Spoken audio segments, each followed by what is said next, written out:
किसी गांव में आरती नाम की एक गरीब विधवा औरत अपनी बेटी के साथ रहती थी। आरती दिन रात मेहनत मजदूरी करके पैसे इकट्ठे कर रही थी ताकि वो अपनी बेटी का एडमिशन एक अच्छे स्कूल में करवा सके। पर आखिरकार आरती की महीनों की मेहनत रंग लाती है और उसके पास इतने पैसे इकट्ठे हो जाते हैं कि वो आसानी से अपनी बेटी का एडमिशन अच्छे स्कूल में करवा सके। फिर एक दिन आरती अपनी बेटी को लेकर शहर की स्कूल में चली जाती है और वहाँ उसका एडमिशन करवा देती है। सारी कार्रवाई खत्म होने के बाद आरती अपनी बेटी को लेकर गांव लौटने लगती है। तभी आसमान में काले बादल छा जाते हैं। माँ, लगता है बारिश होने वाली है। हमारे पास तो छतरी भी नहीं है, अब हम क्या करें? चिंता मत करो बेटी, जंगल के बीच एक शॉर्टकट रास्ता है, उससे हम जल्दी गांव पहुंच जाएंगे। उसके बाद दोनों माँ बेटी जंगल के रास्ते जाने लगते हैं।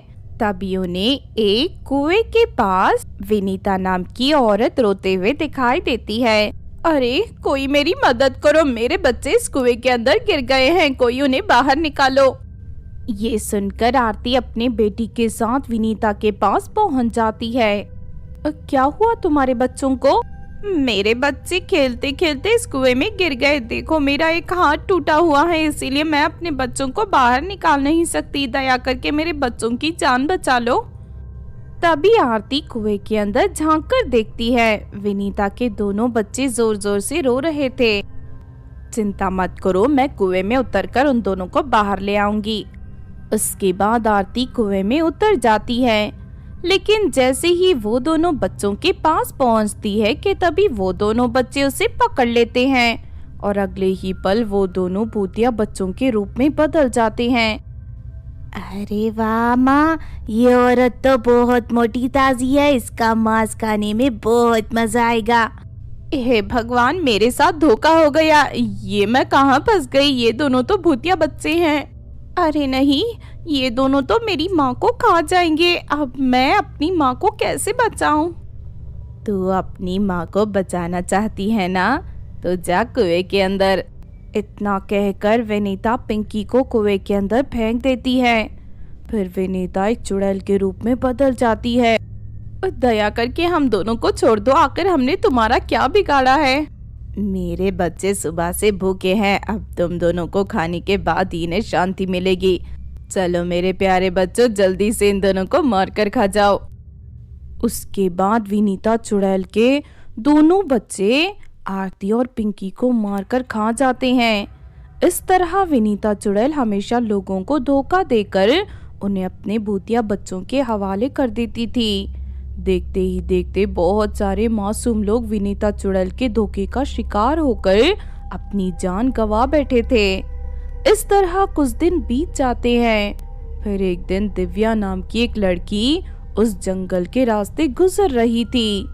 दूसरे लोगों की तरह उसे भी कुएं के पास विनीता चुड़ैल एक दुखी औरत के रूप में दिखाई देती है। अरे इस औरत के बच्चे तो कुएं में गिर गए हैं, मुझे फौरन उन्हें बचाना होगा।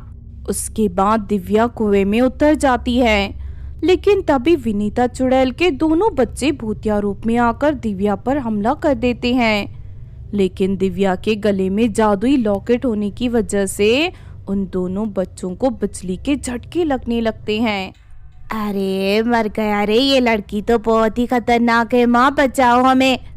विनीता चुड़ैल फौरन कुएं के अंदर जाकर दिव्या पर हमला कर देती है, लेकिन अपने बच्चों की तरह उसे भी जोर से बिजली का झटका लगता है और वो तड़पने लगती है। मेरी माँ एक जादूगरनी है, उसने भूत चुड़ैलों से रक्षा के लिए मुझे ये जादुई लॉकेट पहनाया है। तू और तेरे भूतिया बच्चे मेरा कुछ नहीं बिगाड़ सकते। उसके बाद दिव्या उन तीनों को पकड़कर अपनी माँ के पास ले जाती है। अच्छा, तो जंगल के रास्ते जितने लोग गायब हुए हैं उसके पीछे इन तीनों का हाथ है। हाँ माँ, इन तीनों को कोई ऐसी सजा दो कि ये दोबारा किसी मासूम की जान न ले सके। नहीं नहीं, हमें कोई सजा मत दो, हमें छोड़ दो, हम तीनों यहाँ से बहुत दूर चले जाएंगे। तेरे ये मगरमच्छ के आंसू देखकर मैं नहीं पिघलने वाली बेटी, जा अंदर से मेरा कांच का जादुई बर्तन ले आ। उसके बाद दिव्या कांच का जादुई बर्तन ले आती है। फिर दिव्या की माँ मंत्र पढ़कर उन तीनों को हमेशा के लिए उस कांच के बर्तन में कैद कर देती है। इस तरह विनीता चुड़ैल और उसके भूतिया बच्चे हमेशा के लिए उस कांच के बर्तन में कैद हो जाते हैं। उस दिन के बाद से उस जंगल के रास्ते जाने वाले किसी भी मुसाफिर को अपनी जान गंवानी नहीं पड़ती थी। किसी जंगल में एक चुड़ैल अपने 12 बच्चों के साथ रहती थी। चुड़ैल अपने बच्चों का अच्छी तरह ध्यान रखती थी और उन्हें कभी जंगल के बाहर जाने नहीं देती थी। लेकिन दूसरी तरफ चुड़ैल के बच्चे जंगल में रहकर बोर हो चुके थे। इंसानों के बीच जाकर वहाँ का माहौल देखना चाहते थे। माँ, रोज रोज यही जंगल देखकर हम सब बोर हो चुके हैं। हमें यहाँ बिल्कुल मजा नहीं आता, इसीलिए हम सब इंसानों के इलाके में जाना चाहते हैं। तुम सबका दिमाग खराब हो गया है क्या? इंसान बहुत बुरे होते हैं, उनके पास जाना मतलब खतरा मोल लेना है। लेकिन माँ, तुम ऐसा क्यों सोचती हो? सभी इंसान एक जैसे नहीं होते। बस बहुत हो गया और मैं कुछ सुनना नहीं चाहती। देखो, मैं आखिरी बार तुम सबको समझा रही हूँ, दोबारा मेरे सामने इंसानों के बीच जाने की बात मत करना, वरना मैं तुम सबको पेड़ पर उल्टा लटका के तुम सबके मुंह में तीखी मिर्च भर दूंगी। समझ गए ना? चलो जाओ यहाँ से। फिर चुड़ैल के सभी बच्चे मुंह लटकाकर जंगल की नदी के किनारे चले जाते हैं। वो सभी उदास मन से नदी के किनारे बैठे थे। तभी वहाँ कुछ लड़कियाँ मछली पकड़ने आ जाती हैं। अपने सामने चुड़ैल के बच्चों को देख सभी लड़कियाँ घबराकर वहाँ से भागने लगती हैं। ठहर जाओ, हमसे डरने की जरूरत नहीं है, हम तुम्हें कुछ नहीं करेंगे। लेकिन तुम सब चुड़ैल हो और चुड़ैलें इंसान को मारकर खा जाती हैं। नहीं नहीं, तुम सबकी गलतफहमी है। देखो, अगर तुम सब हमसे दोस्ती करोगी तो हम तुम्हें रोज एक सोने का सिक्का देंगे। वो सभी लड़कियां बहुत गरीब थी। सोने के सिक्के की बात सुनकर उनके आंखों में चमक आ जाती है और वो सभी चुड़ैल के बच्चों से दोस्ती कर लेते हैं।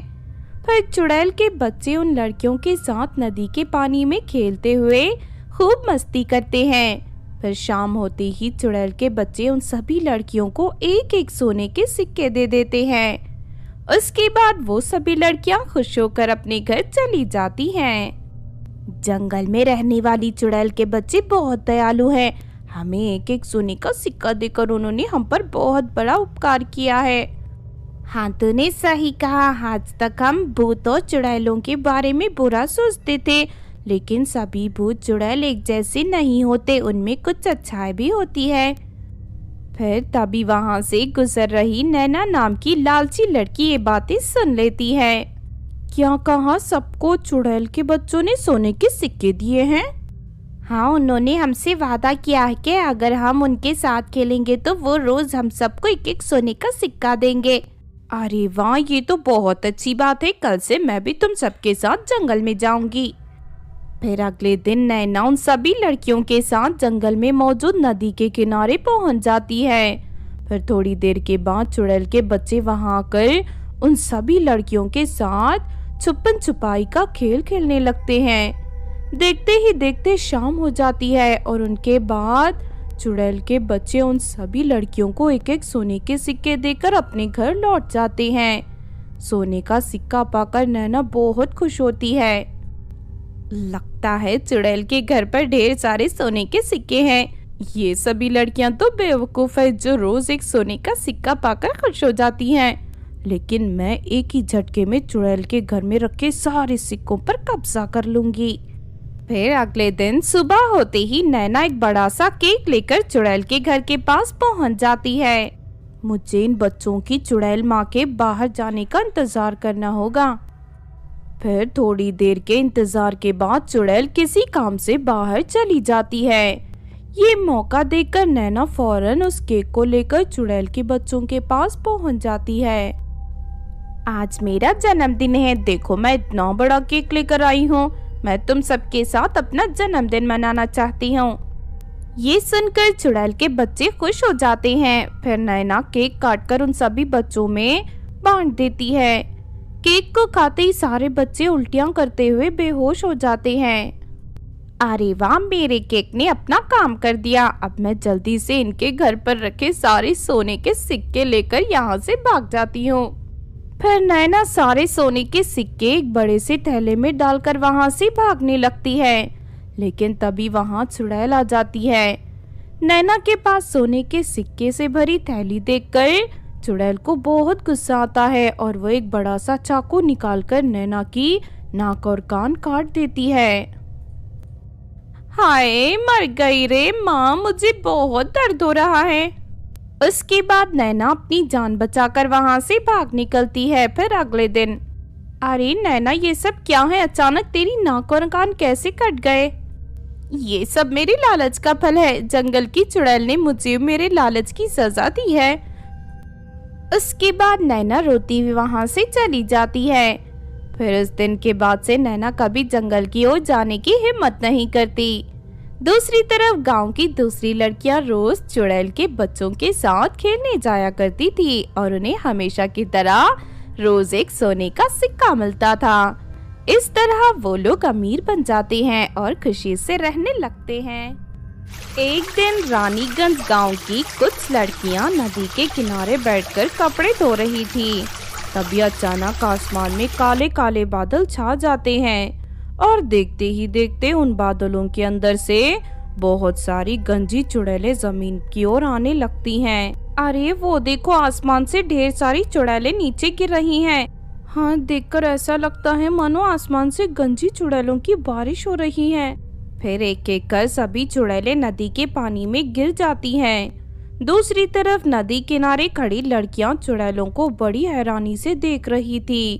तभी अचानक चुड़ैलें पानी से बाहर निकलकर लड़कियों को पकड़ लेती हैं। चलो, इन सबको मार कर इनके बाल काट लो। ये सुनकर सभी लड़कियां घबरा जाती हैं और अपनी जान बचाकर वहां से भागने लगती हैं। लेकिन सारी गंजी चुड़ैलें एक एक कर सभी लड़कियों को पकड़ लेती हैं। उसके बाद लड़कियों को लेकर चुड़ैलें वापस आसमान में मौजूद काले बादलों के ऊपर चली जाती हैं। बादलों में पहुंचने के बाद चुड़ैलें उन सभी लड़कियों को जान से मारकर उनके बालों को काटकर अपने गंजे सर पर लगा लेती हैं। हमें इन लड़कियों के बाल मिल चुके हैं, अब ये हमारी किसी काम की नहीं। चलो, इनकी लाश को वापस नीचे फेंक दो। फिर वो सभी चुड़ैलें लड़कियों की लाश को उठाकर नीचे नदी के किनारे फेंक देते हैं।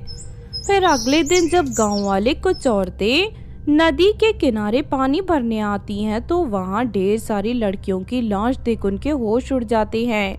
अरे ये क्या, अचानक इतनी सारी लड़कियां एक साथ मौत कैसे हो गई और इनके सर पर बाल कहाँ चले गए? जरूर कुछ तो गड़बड़ है।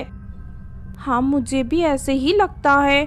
हो ना हो ये काम किसी दुष्ट शैतान का है, वरना इतनी बेरहमी से इन्हें कौन मार सकता है।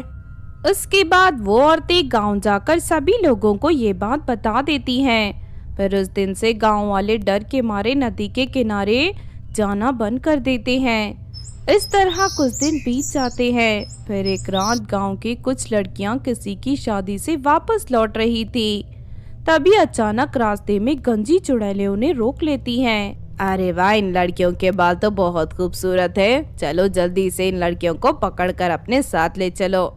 अचानक वहाँ चुड़ैलों को देख सभी लड़कियां घबराकर रोने लगती हैं। पर वो सभी चुड़ैलें उन सभी लड़कियों को पकड़कर काले बादलों के ऊपर ले जाकर उन्हें जान से मार देती हैं। उसके बाद उन लड़कियों के बालों को काटकर चुड़ैलें उनकी लाश को नीचे जमीन पर फेंक देती हैं। इस तरह देखते ही देखते कुछ ही दिनों में गंजी चुड़ैलें बहुत सारी लड़कियों का शिकार करके उनके बालों को काट लेती थी। अरे ये सब हमारे गांव में क्या हो रहा है? एक के बाद एक लड़कियां मरती ही जा रही हैं। आखिर कौन उनके बालों को काटकर उन्हें जान से मार रहा है? चाहे कुछ भी हो जाए, हमें जल्द से जल्द इस राज से पर्दा हटाना होगा। मैं एक जादूगरनी को जानती हूँ, चलो आज ही उसके पास मदद मांगने चलते हैं। फिर गांव के सभी लोग जंगल में रहने वाली जादूगरनी के पास पहुंचकर उसे अपने गांव में होने वाली घटना के बारे में बताने लगते हैं। जादूगरनी उसी वक्त पानी से भरा एक कटोरा लेकर मंत्र पढ़ना शुरू कर देती है और अगले ही पल उसे पानी के अंदर बादलों पर मौजूद चुड़ैलें दिखाई देती हैं। ये सभी काले बादलों में रहने वाली गंजी चुड़ैलें हैं। ये लड़कियों के बालों को काटकर अपने सर पर जोड़ रही हैं ताकि ये शक्तिशाली बन सके। अगर एक बार ये चुड़ैलें शक्तिशाली बन गई तो फिर सर्वनाश हो जाएगा। जादूगरनी की बातें सुनकर सभी गांव वाले दहशत में पड़ जाते हैं। जादूगरनी जी, हम बड़ी उम्मीद लेकर आपके पास आए हैं। अब आप ही उन दुष्ट चुड़ैलों से हमें बचा सकती हो। वो चुड़ैलें बहुत खतरनाक है। दूसरी तरफ इतनी सारे लोगों की जान खतरे में है, इसीलिए मैं उन चुड़ैलों का सामना करूंगी। उसके बाद जादूगरनी सभी लोगों को लेकर एक मैदान में पहुंच जाती है। चलो तुम सब लोग मिलकर यहाँ खुदाई करके एक बड़ा सा कुआं तैयार कर दो। फिर जादूगरनी के कहने पर सभी गांव वाले वहाँ खुदाई करना शुरू कर देते हैं और शाम तक उस मैदान में एक बड़ा सा कुआं तैयार हो जाता है। फिर वो जादूगरनी मिट्टी से गुड़िया तैयार करके उसे कुएं के अंदर डाल देती है और मंत्र पढ़ना शुरू कर देती है। देखते ही देखते उस मिट्टी की गुड़िया में जान आ जाती है और वो विशाल रूप धारण कर लेती है। उसके बाद वो गुड़िया अपने हाथों में रस्सी प्रकट करके आसमान में काले बादलों की ओर उछाल देती है। फिर वो रस्सी एक काले बादल पर मौजूद सभी चुड़ैलों को एक साथ जकड़ लेती है। शाबाश मेरी गुड़िया, चल जल्दी से सभी चुड़ैलों को खींचकर यहाँ धरती पर ले आ। फिर वो गुड़िया उन सभी चुड़ैलों को खींचकर नीचे ले आती है। तुम सबने बहुत सारे मासूम लड़कियों की हत्या की है, आज मैं तुम सबको मारकर तुम्हारा खेल खत्म कर दूंगी। उसके बाद वो गुड़िया एक एक कर उन सभी चुड़ैलों को कुएं के अंदर फेंक देती है। फिर जादूगरनी मंत्र पढ़कर उस कुएं के पानी में आग लगा देती है और देखते ही देखते सभी चुड़ैलें जलकर राख हो जाती है। उसके बाद गांव वाले मिट्टी डालकर हमेशा के लिए उस कुएं को बंद कर देते हैं। इस तरह सभी चुड़ैलों का अंत हो जाता है। उस दिन के बाद से सभी गांव वाले फिर से खुशी से रहने लगते हैं।